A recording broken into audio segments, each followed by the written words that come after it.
যখন ঘটনাটা ঘটে তখন আমি ওখানেই ছিলাম, কিন্তু এরপরে যারা ভিকটিমস ছিল আমার পক্ষে তো সম্ভব না, আমি একজন নিজেও শিক্ষার্থী, তো আমার পক্ষে যতটুকু সম্ভব ছিল ওনাদেরকে নিয়ে আমি চলে আসি। আমাদের কলেজ ছুটি হয়, কলেজ ছুটি হওয়ার পর স্বাভাবিকভাবে আমরা বাসার দিকে আসতে থাকি। পরে দুইটা বড় বিকট শব্দ শুনি, পিছে ফিরে দেখি যে সব কিছু ভলক্যানোর মতো এক্সপ্লোড করছে। পরবর্তীতে আমি যখন যাই জানতে যে আমার ভাই বোনদের কী হচ্ছে, পরে ওখানে গিয়ে দেখি যে সব ভাই বোন আমার ওরা পোড়া গিয়েছে, ওদের স্কিনে কোনো ড্রেস নেই, ছিঁড়ে গিয়েছে। ওরা এসে আমাকে জড়িয়ে ধরে বলছে যে আপু বাঁচাও, কিছু করো।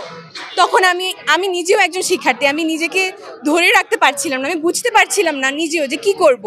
পরে আমি আমাদের কলেজের এমআইতে ওদেরকে নিয়ে যাওয়ার চেষ্টা করি। তখন আর্মি ছিল, আমাদের কলেজের পাশে আর্মিদের ক্যাম্প, তো তারা তখন লেট করেনি, যখনই ঘটনাটা ঘটে সবাই চলে যায় ওখানে।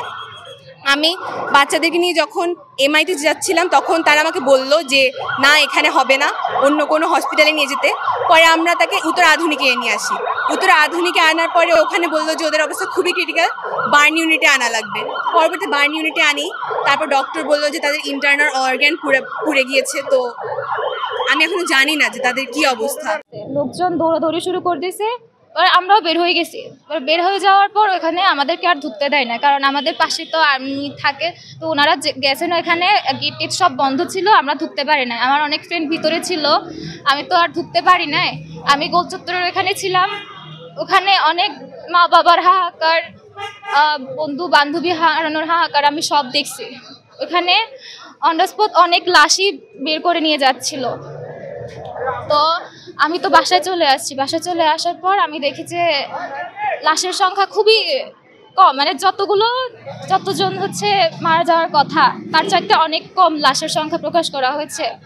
কিন্তু আমাদের নিজেরই বড় ভাই ওনারা 23-24 জন মতো লাশ নিজের হাতে বের করছেন। তবে তাহলে লাশের সংখ্যা কিভাবে এত কম হয়, আমাদের প্রশ্ন হচ্ছে এইটাই।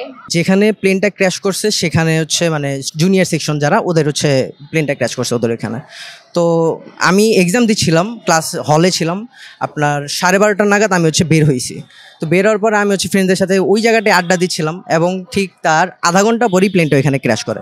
বিষয়টা বোঝানোর মতো না, এতটাই খারাপ লাগছে যে ছোট ছোট বাচ্চাগুলো কীভাবে যে বের হচ্ছিল, মানে ওদের স্কিন পুরো একদম অবস্থা খুব খারাপ ছিল, মানে জাস্ট বলে বোঝাইতে পারবো না, এত খারাপ লাগছে দেখে আমার।